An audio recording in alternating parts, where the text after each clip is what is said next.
Can you hear it? Not the noise that usually follows this country in global media, not the familiar rush of breaking headlines, not the distant arguments, not the simplified stories that reduce entire landscapes into a single emotion or label, but something older, something deeper, something that existed long before the world began watching through screens. Somewhere far beyond the cities, beyond the highways, beyond the familiar maps, there is another Iran, one that does not announce itself, one that does not perform, one that simply continues. It exists in silence that is not empty but full, in valleys that remember footsteps from thousands of years ago, in mountains that hold villages like secrets carved into stone, in deserts that stretch so far they seem to erase the idea of distance itself. This is a place where sound behaves differently, where wind carries memory instead of noise, where water is not just a resource but a presence, a negotiation, a fragile agreement between survival and land. If you move far enough away from the familiar image of modern life, you begin to notice that everything slows down, not because time stops, but because it changes shape. In the northern highlands, clouds descend so low that villages disappear inside them, and roofs become indistinguishable from sky, and walking through these places feels like moving through a dream that refuses to fully form. Wooden homes stand on slopes that have seen generations come and go, and yet nothing here feels abandoned, nothing feels frozen, because life continues in gestures so small they are almost invisible to anyone expecting spectacle. Smoke rises from clay chimneys in the early morning not as an event but as a habit of existence, as if the earth itself is exhaling. Shepherds guide their animals across paths that were never truly built, only remembered by repetition, and every step feels like an echo of someone who walked there before history had a name for itself. In these mountains, silence is not absence of sound but a different kind of language, one that speaks through distance, through echo, through the space between one breath and another. Moving southward, the landscape changes without warning, not gradually but as if a curtain has been lifted. The cold greens of the north dissolve into dry gold and deep earth tones.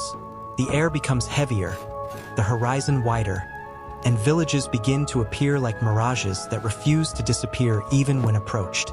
Here, architecture adapts not to beauty but to necessity. Walls thick enough to resist heat, windows placed not for view but for survival, courtyards designed inward so that life gathers in protected silence rather than exposure. In coastal regions along the Persian Gulf, the rhythm changes again. The sea is not background but partner, sometimes generous, sometimes distant, always present. Fishermen leave before the sun rises, not with certainty but with understanding that the water does not promise anything, and yet always provides something in return. Boats become extensions of memory, and nets are thrown not just into water but into uncertainty itself. The coastline holds villages shaped by centuries of trade, migration, and exchange, where languages, foods, and stories have blended into something that does not belong to one origin but to continuity itself. And then there is the center, where deserts expand beyond what perception expects. At first glance they appear empty, but emptiness is only what distance creates. Within these vast landscapes are settlements that survive not by resisting the desert but by learning its logic. Underground water channels called qanats move silently beneath the surface, carrying life through darkness, engineered long before modern definitions of engineering existed. These systems are not relics of the past but functioning arteries that still sustain communities today, proof that intelligence is not linear in time but layered like Earth itself. Villages here are small, sometimes barely visible until you are inside them, and yet they contain entire worlds of social rhythm, ritual, and memory. Water is shared carefully, not because it is scarce in theory but because it is respected in practice. Every drop has history, every shadow has meaning, every structure is positioned with awareness of sun, wind, and survival. And everywhere across this land, sound becomes something different from what modern life expects. In some regions, the beat of daff drums emerges during gatherings and festivals, not as performance but as participation, where rhythm is not observed but entered, where bodies become part of a collective pulse that has no single author. In other places, the voice of traditional singing travels across cliffs and valleys in a way that makes geography itself respond. echoing back in layers so that sound no longer belongs to a single source but becomes shared between land and person. Even silence participates in this system, carrying meaning through absence, holding stories that are too old or too personal to be spoken. At night, when darkness settles fully and movement slows, villages do not become lifeless, they become concentrated. Light from small windows marks presence rather than activity. The sky becomes overwhelming in its clarity, filled with stars that feel closer than expected, not because they have moved, but because everything else has been stripped away. In these moments, time feels less like a line and more like a circle, or perhaps a field where past and present coexist without conflict. Children sleep while elders remain awake, not out of necessity but continuity, as if watching over something that does not need protection but recognition. Fires burn slowly, conversations happen without urgency, and even the wind seems to move differently, less like force and more like memory passing through space. What becomes clear when observing this hidden world is that it is not defined by isolation but by relationship. Relationship between people and land, between past and present, between survival and adaptation.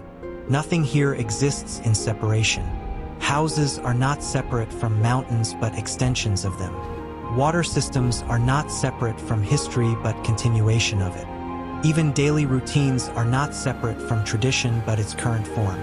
This is not a preserved museum of life, not a frozen version of the past, but a living system that continues to evolve quietly without needing external validation. Modernity exists here too, but it does not replace what came before. It simply sits alongside it, sometimes visible, sometimes not. And perhaps what is most striking is that nothing here tries to be seen. These places are not hidden by intention, but by nature of their existence. They do not resist attention, they simply do not depend on it. Life continues whether observed or not, whether recorded or not, whether understood or not. And so when you stand in these valleys or deserts or mountain villages, and you listen carefully past all expectations of what a place like this should sound like, you begin to notice that there is no single sound dominating everything. Instead, there is layering, rhythm beneath rhythm, silence beneath silence, history beneath presence. And slowly the idea of hidden begins to change, because nothing here is truly hidden. It is only unhurried, only unbroadcast, only existing at a frequency that does not compete for attention. And when the wind moves through stone corridors, when drums echo across ancient gatherings, when water travels unseen beneath the earth, when voices carry across cliffs and return transformed, you begin to understand that this is not another version of Iran in contrast to what is known, but Iran in its continuous form, uninterrupted by expectation. A place where life does not ask to be extraordinary because it is already complete in its ordinary persistence.